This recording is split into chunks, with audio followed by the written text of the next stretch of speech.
Folks, please remember we are listener-supported radio, not like NPR that gets government money and then Rockefeller money and then begs for money, and you give them $100, you get a coffee cup.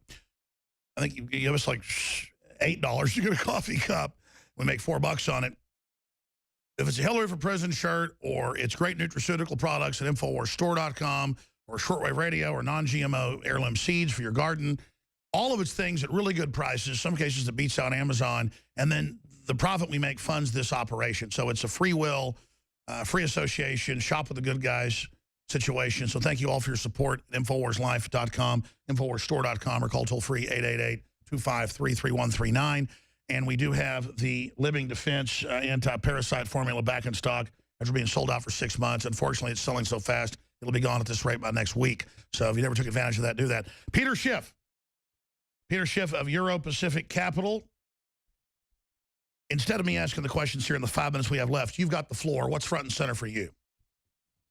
Well, as far as I'm concerned, it's when are people going to wake up? You know, I was on this, guys, I was on CNBC a couple days ago, and still they acknowledge that, okay, things seem to be slowing down. They're not as good as we thought they were, but they still don't understand the gravity of this situation.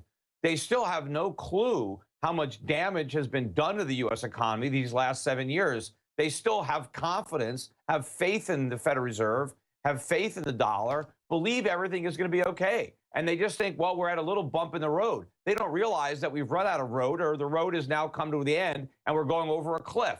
That is actually what's going on. And to me, this is more obvious than the problems that I was warning about in 2007 that came to a head in 2008.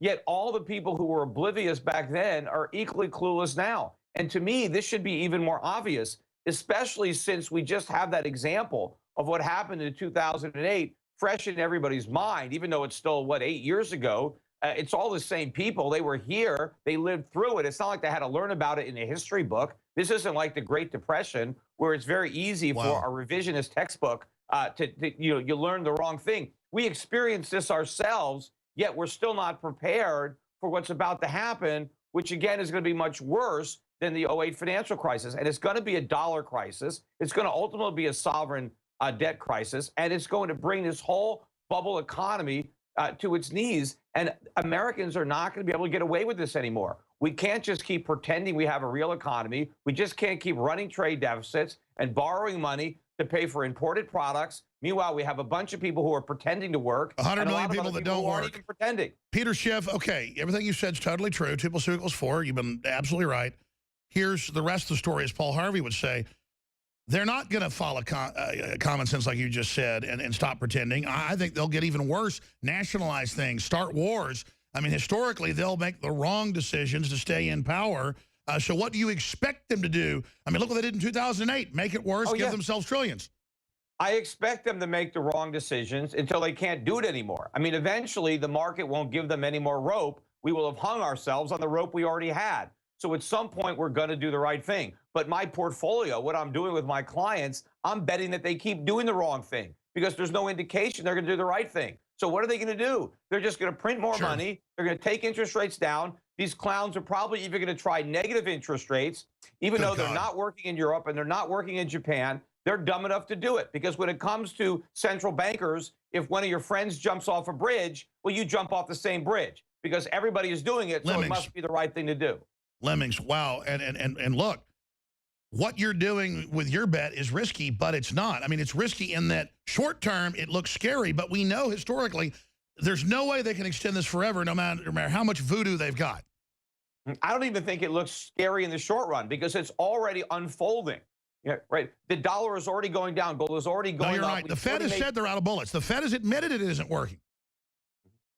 Yeah, well, I mean, but the thing is, their bullets never worked. But they're not out. They have a machine gun. They can print as much money as they want. If they actually think money printing works, there's no limit to how much they can print. But they admit it's not working, so how do they have the cake and eat it too? I mean, you've seen the statements. They go, no, this isn't working. We're out of bullets. So what does that mean? No.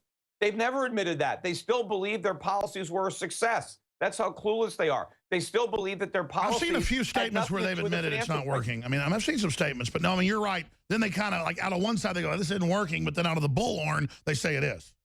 No, they don't accept responsibility for their role in inflating the housing bubble. They don't accept their blame for the financial crisis. They still believe that all their policies were correct. And so the next time the economy turns down, they're going to do it all over again. See, they're still pretending we have a recovery. All right, Peter, you've been dead on. Rates. Thank you so much, Europack.com. Have a great weekend. I'm going to try to start getting my family ready.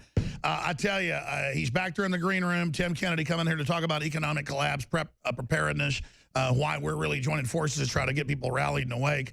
Yes, folks, there he is with Joe Biggs back there salivating over Joe Biggs' new sniper rifle. I feel sorry for the social justice warriors. I think they're putting us in re-education camps. We'll be back.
If I was just gonna like attach an idea to it, it's gonna be dangerous freedom.